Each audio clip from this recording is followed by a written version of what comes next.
Ever wondered what's really going on with Nnamdi Kanu and why his case keeps grabbing national headlines? Here's the latest, and you might want to listen up, share, and don't forget to like and subscribe to stay informed.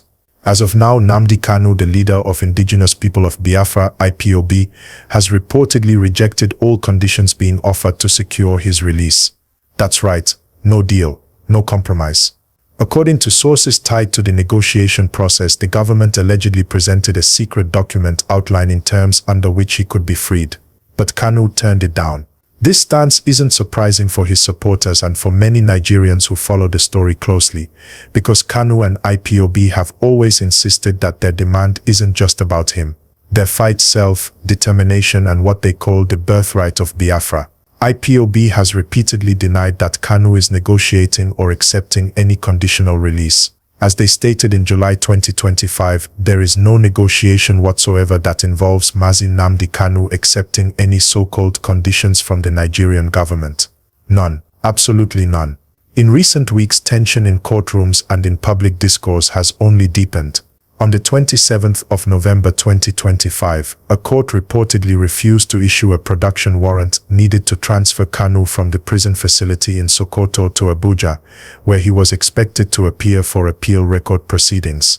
That means he remains behind bars for now.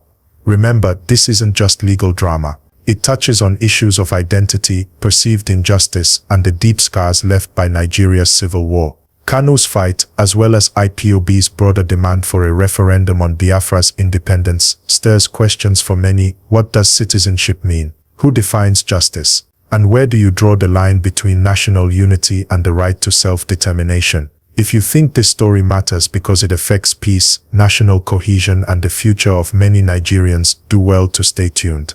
I'm going to keep tracking every major update, and when there's more, I'll break it down for you. As you'll recall, the court set the 20th of November 2025 as the day of judgment in Kanu's terrorism trial. On that day, the court convicted him on all 7 counts, charges including allegations of incitement, broadcasting falsehoods, and directing actions amounting to terrorism via his leadership of indigenous people of Biafra, IPOB. Rather than impose the death penalty, as some prosecutors sought, the judge instead opted for a life sentence. Now about that new twist. Recent events show the pressure hasn't eased. Reports suggest that the federal government, possibly via intermediaries, offered a release deal or conditional terms under which Kanu could regain freedom. But according to the latest claims from Kanu's camp, he rejected all those conditions. Why does this matter? It underscores that, for Kanu and many supporters of IPOB, the fight is not simply about his personal freedom. It's bigger. It's about what they view as a collective demand for self-determination and a referendum on the question of independence for the Biafra region. In their view, any release that comes with strings attached would amount to betrayal. But the story doesn't end with a verdict and a rejected deal. On the 2nd of December 2025, Alex Otti, the governor of Abia State, reportedly visited Kanu in Sokoto prison. That visit was followed by a high-stakes meeting between Governor Otti and Bola Ahmed Tinubu at the presidential villa in Abuja. The timing and participants have led observers to link the meeting directly to renewed efforts at negotiating Kanu's release. According to the governor's media aide, the government is pursuing all legitimate avenues, a mix of political negotiation and legal processes, to secure Kanu's freedom. From the government's perspective, that may appear as a move toward de-escalation or conflict resolution. But from many in the southeast and among IPOB supporters, a release under conditions could be seen as a compromise of the core demand, recognition of their struggle for self-determination. Of course, there's more at stake than just release. Kanu's trial, conviction, and the government's handling of the case continue to stir fresh debates. Can advocacy for self-determination ever be treated as terrorism? Especially when no weapons or explosive devices were allegedly found on Kanu. Is the legal basis strong enough under the Constitution for the terrorism charges, or was the verdict influenced by political calculations? And importantly, will releasing Kanu, even if achieved, calm tensions in the southeast or reignite agitation with renewed force for independence? For now, the push seems to be working behind the scenes. Political pressure, legal challenges, and regional activism all combining to shape what happens next. If you think this story matters for national unity, justice, or the future of Nigeria's eastern region, stay engaged, stay informed. I'm watching developments closely, and I'll bring you updates as they unfold. When news broke that he rejected every offer, every condition, every proposal that was placed before him for release, it immediately changed the entire temperature of the conversation both in government circles and on the streets. Many Nigerians, especially in the southeast, didn't see it as stubbornness. They saw it as consistency. This is because for years, Kanu has repeatedly said his struggle is not about personal comfort or political negotiation, but about what he calls the destiny of a people. So the question now is, why did he reject those conditions? From all we've gathered, these conditions allegedly included restrictions on his public statements, controls on his movement, and agreements that would have required him to distance himself from IPOB's agitation. To his supporters, that would essentially mean renouncing the cause, and that is something he has never been willing to do. And as this was unfolding, something else quietly happened that many Nigerians noticed. Politicians suddenly began making discreet visits, closed-door meetings, unannounced consultations, all tied to Kanu's case.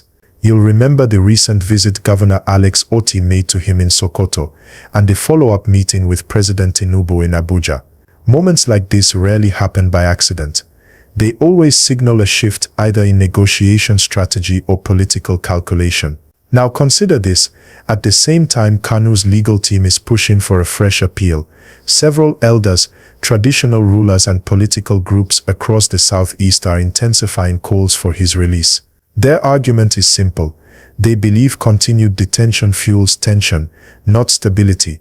They also argue that dialogue, not force, is the only sustainable path to national unity. But here's where it gets even more interesting. Many Nigerians outside the southeast are also now paying attention because they're beginning to link Kanu's trial to the broader conversation about the fairness of the Nigerian justice system. They're asking, why do some high-profile cases drag on endlessly while others get expedited? Why do some offenses receive bail, while others don't, even when the accused voluntarily presented themselves for trial?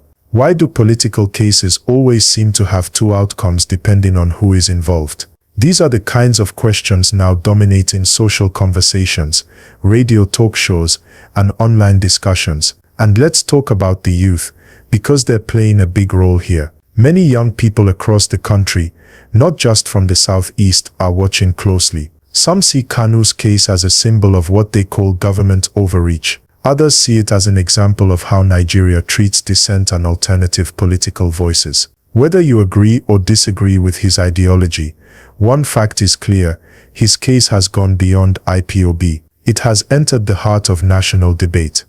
But while all this is happening, there's another layer: the security angle. Every time the government makes a move on Kanu's trial, the southeast becomes tense. Not necessarily violent, but tense. Businesses shut early. Movement reduces. The streets take on a cautious mood. People prepare for the unknown because they know how quickly things can escalate when emotions rise. The federal government knows this too, which is why these negotiations and court decisions are handled with heavy caution behind the scenes. And yet, despite all the risks, the government still hasn't reached a resolution that satisfies all stakeholders, because this isn't just a legal case.